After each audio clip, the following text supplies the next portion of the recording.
Students, आज हम देखते हैं बेटा Thompson model of an atom. तो थॉमसन मॉडल में सबसे पहले हमने एटम के बारे में, एटम वर्ड के बारे में किसने कहा था? डाल्टन ने कहा था, ठीक है। और डाल्टन की हम लोग थ्योरी भी पढ़ चुके हैं। डाल्टन ने एटम के बारे में कहा था कि वो इंडिविजिबल है, सेम एलिमेंट्स के एटम्स सेम होंगे, डिफरेंट एलिमेंट के एटम्स डिफरेंट होंगे। तो ये सारे थ्योरी हम डिस्कस कर चुके हैं। उसके बाद थॉमसन ने भी एटम का एक मॉडल दिया था। उसने थॉमसन ने इसको रिलेट किया था एटम को वाटरमेलन से, ठीक है। दूसरा क्रिसमस या प्लम पडिंग मॉडल जिसको हम बोलते हैं,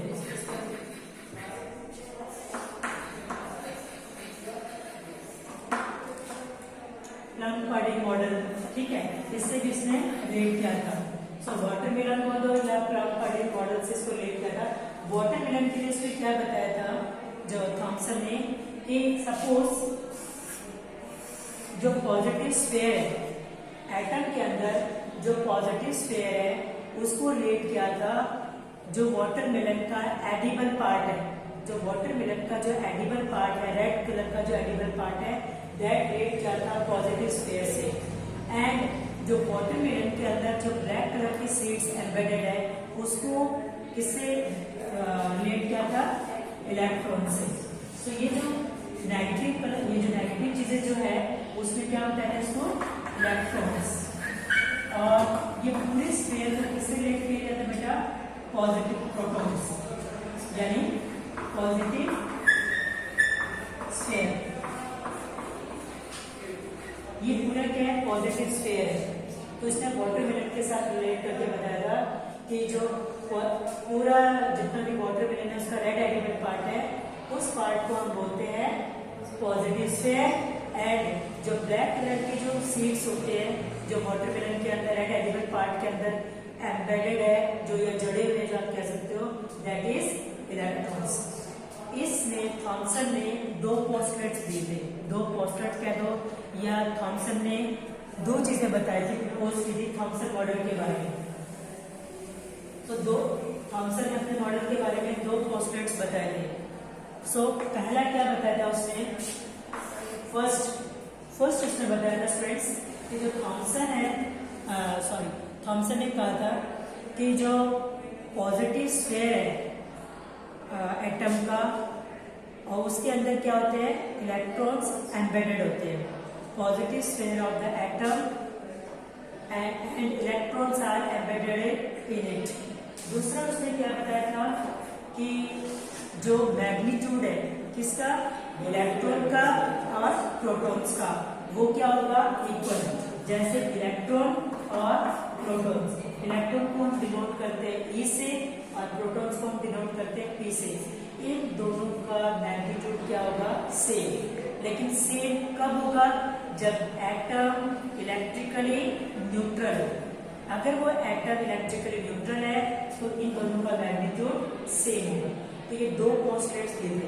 इसका ये दूसरा वाला पोस्टुलेट जब साइंटिस्ट ने देखा तो आज भी ये चीज ट्रू है। लेकिन जो पहला वाली चीज जो रेट की थी थॉमसन की, कि उसने पॉजिटिव स्फीयर को, पहला पोस्टुलेट क्या बताया था उसने?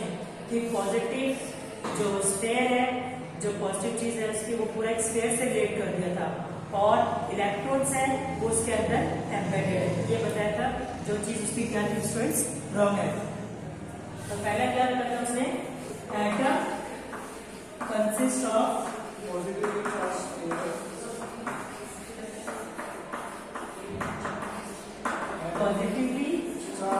चार्ज स्फीयर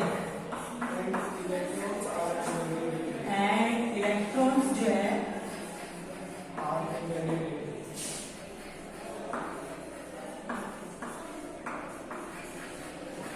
एम्बेडेड की स्पेलिंग रॉन्ग है, ELBEED ना। Electrons are embedded in it. ये तो उसने पहला देखा कि एटम कंसिस्ट किससे कंसिस्ट है? पॉजिटिव चार्ज स्फीयर से, और electrons are embedded in it. दूसरा उसने बताया था, दूसरा जो पोस्टुलेट था वो क्या था बेटा? The magnitude of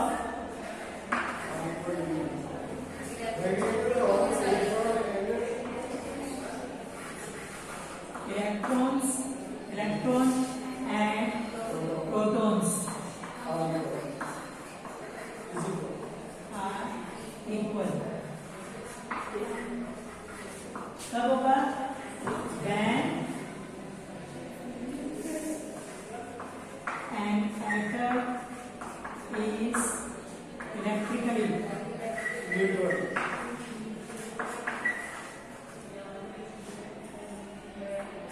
Electrically neutral.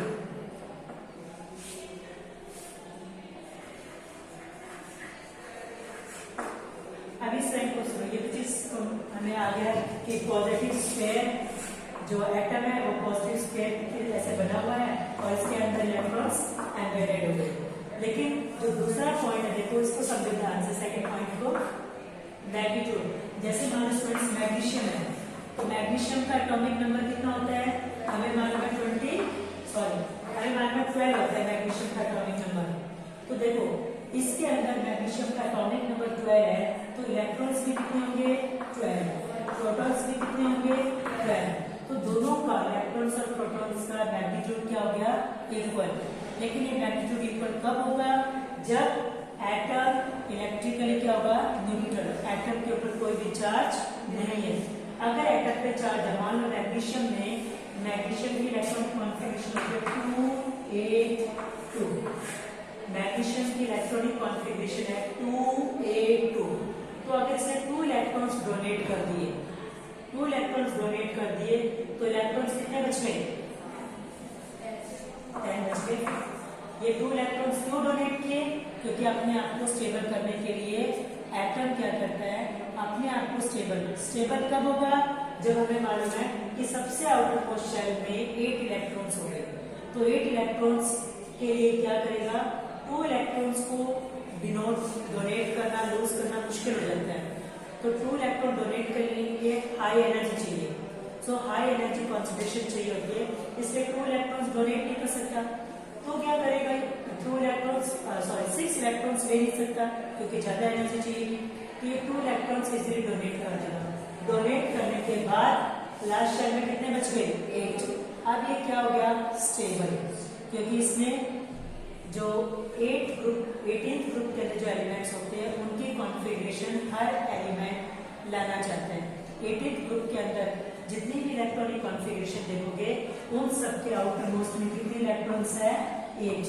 आप किसी के भी देख लो, जैसे आर्गन है, उसके आउटर मोस्ट में 8 इलेक्ट्रॉन्स है। नियोन है, उसके आउटर मोस्ट में 8 इलेक्ट्रॉन्स है। ऐसे क्रिप्टॉन है, उसके आउटर मोस्ट में 8 इलेक्ट्रॉन्स है। तो हर एक एलिमेंट एटम्स है, ये इलेक्ट्रॉन डोनेट कर रहे हैं। जैसे यहाँ पे 2 है या 3 हो, तो ये डोनेट क्यों कर रहा है? ताकि ये स्टेबल हो। और स्टेबल तभी होगा जब आउटर मोस्ट में 8 इलेक्ट्रॉन्स रह जाए। तो 8 इलेक्ट्रॉन्स किसमें होता है? जितने भी ग्रुप 18 के एलिमेंट्स पीरियोडिक टेबल के अंदर जितने भी आप देखोगे, ग्रुप 18 के अंदर जितने भी एलिमेंट्स अरेंज कर रखे हैं उनके आउटर मोस्ट में कितने इलेक्ट्रॉन्स है? सभी में 8। तो आप कह सकते हो कि इनर्ट गैस कॉन्फ़िगरेशन लाने के लिए, कोई भी बात कह सकते हो, इनर्ट गैस कॉन्फ़िगरेशन लाने के लिए इलेक्ट्रॉन डोनेट करते हैं या गेन करते हैं, या कह सकते हो आउटर मोस्ट में ऑक्टेट, ऑक्टेट मतलब होता है 8, आउटर मोस्ट में 8 इलेक्ट्रॉन्स रखने के लिए इलेक्ट्रॉन्स या तो डोनेट करें या इलेक्ट्रॉन्स गेन करें। यहाँ पे देखो फ्रेंड्स, अब अगर इसने 2 इलेक्ट्रॉन्स डोनेट कर दिए तो कितना बचा मैग्नीशियम में? 10 बचा। तो इलेक्ट्रॉन्स देखो कितने हो गए? 10। लेकिन प्रोटॉन्स कितने थे इसमें? प्रोटॉन्स कभी भी डोनेट नहीं होते, ना ही प्रोटॉन्स गेन होते हैं। प्रोटॉन्स क्या रहेगा? सेम। अब मैग्नीशियम का एटॉमिक नंबर हमें मालूम है कि मैग्नीशियम का एटॉमिक नंबर है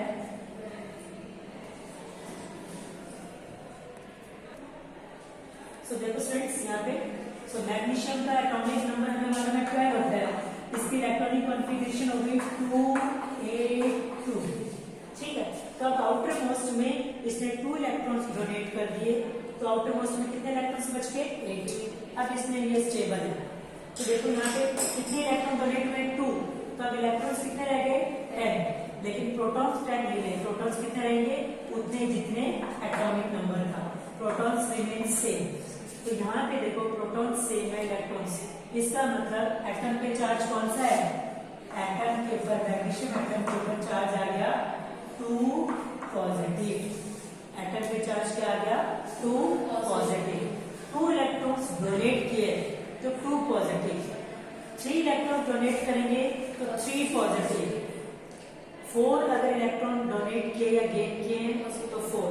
लेकिन एक्चुअल में स्टूडेंट्स जब 4 होते हैं तो ना तो वहां पे डोनेट करते ना ही वहां पे गेन करते, वहां पे क्या होता है मोस्टली शेयरिंग होती है।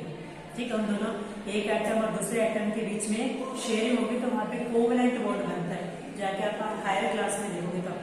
ठीक है, लेकिन ये जो है इसमें अब मैं एक और एग्जांपल दिखाती हूँ आपको। जैसे एल्यूमिनियम है, एल्यूमिनियम का एटॉमिक नंबर होता है फ्रेंड्स 13।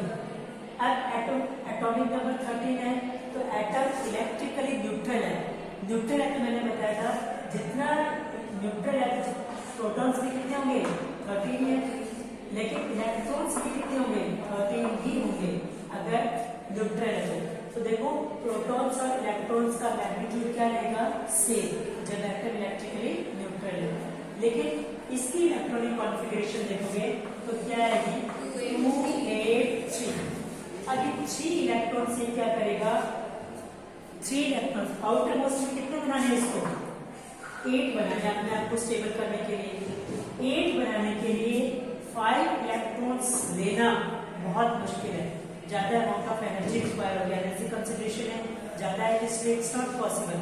तो ये क्या करेगा 3 इलेक्ट्रॉन्स डोनेट कर देगा या 3 इलेक्ट्रॉन्स लूज कर देगा। लूज कर देगा तो इसका मतलब एटम में एल्यूमिनियम पे क्या आएगा चार्ज 3 पॉजिटिव।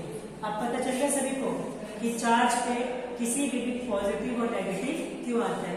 तो देखो यहाँ पे पॉजिटिव क्यों आया, अब इसने डोनेट कर दिया 3, तो डोनेट 3 करने के बाद जब न्यूट्रल था तो प्रोटॉन्स और इलेक्ट्रॉन सेम थे, लेकिन जब 3 इलेक्ट्रॉन्स डोनेट कर दिए तो एल्यूमिनियम में बच गए 2 और 8।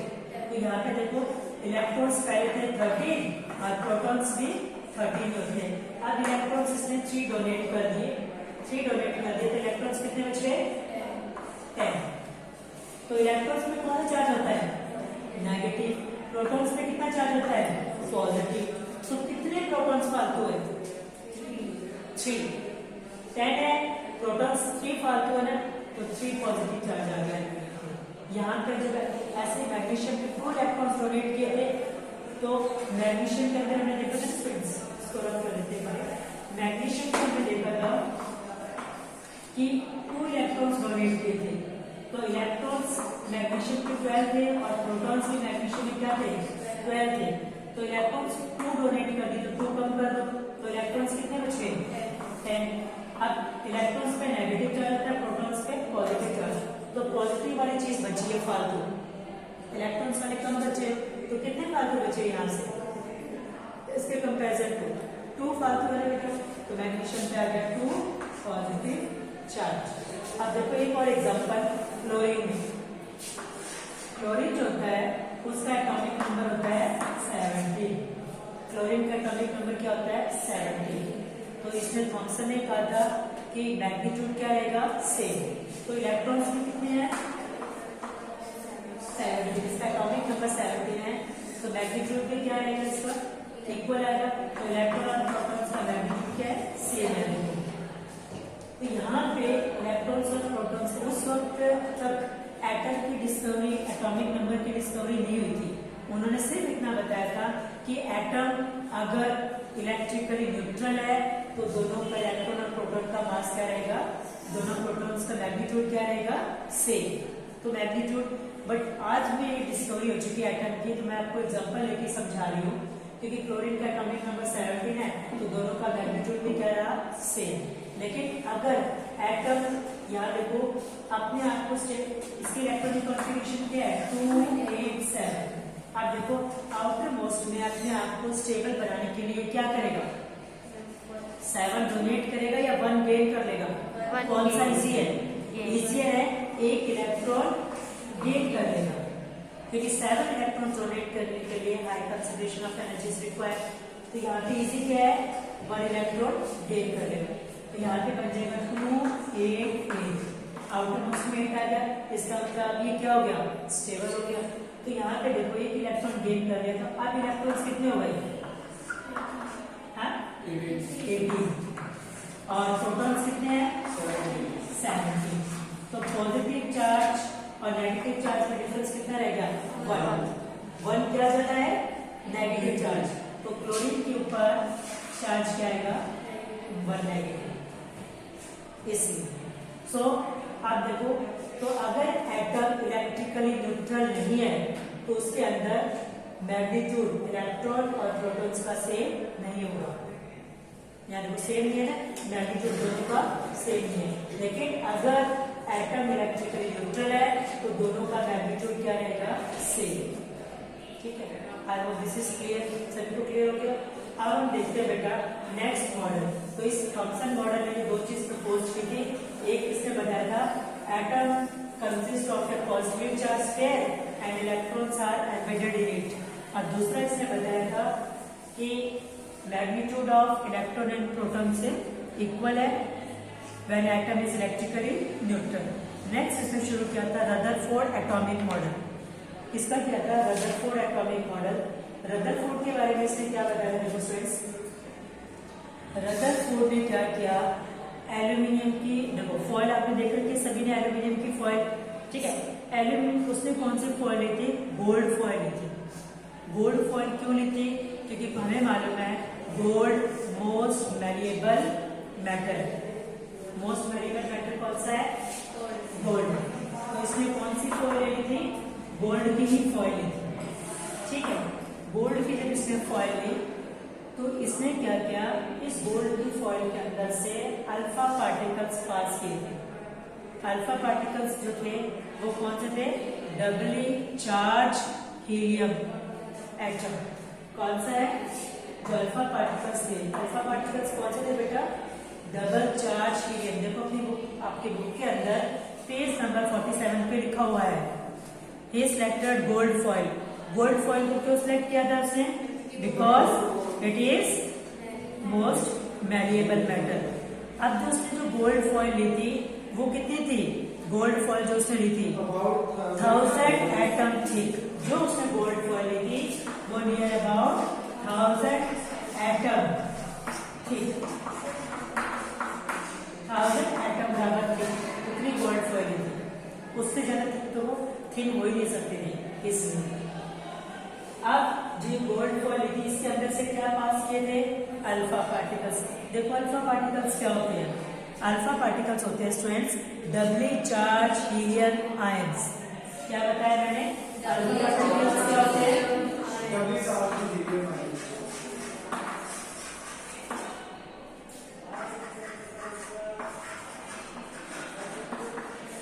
डबली चार्ज हीलियम आयंस। ठीक है, तो इसको बोलते हैं alpha particle. Double charge, double मतलब डबल चार्ज है, हीलियम जो एटम होता है उसको डबल चार्ज कर दो और मास कितना ले लो 4 यूनिट, इतना मास, और उसको डबल चार्ज कर दिया था तो हीलियम आयन, ये अल्फा पार्टिकल्स उसने लिए थे। अब इन अल्फा पार्टिकल्स को जब गोल्ड फॉइल के अंदर से पास किया था तो उसने क्या देखा, most of the alpha particles pass straight. जैसे मान लीजिए यहाँ पे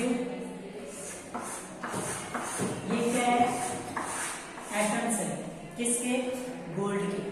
अब इसके अंदर से इसने क्या किया था, यहाँ पे सेंटर में हमें मालूम है, हमें तो मालूम है बट उसको नहीं पता था, किसको, रदरफोर्ड को, कि सेंटर में कोई चीज होती है, इलेक्ट्रिकली न्यूट्रल है, स्पेस क्या है, ये उसने सिर्फ एक्सपेरिमेंट करके देखा था।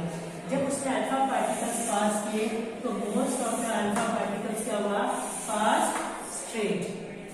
जब इसने अल्फा पार्टिकल्स पास किया तो क्या हुआ, इसने देखा जितने भी अल्फा पार्टिकल था most of the alpha particle pass straight, very few बहुत कम थे जो इससे एक स्मॉल एंगल से, मान लो यहाँ से पास आउट कैसे थे, तो स्मॉल एंगल से डिफ्लेक्ट हुए।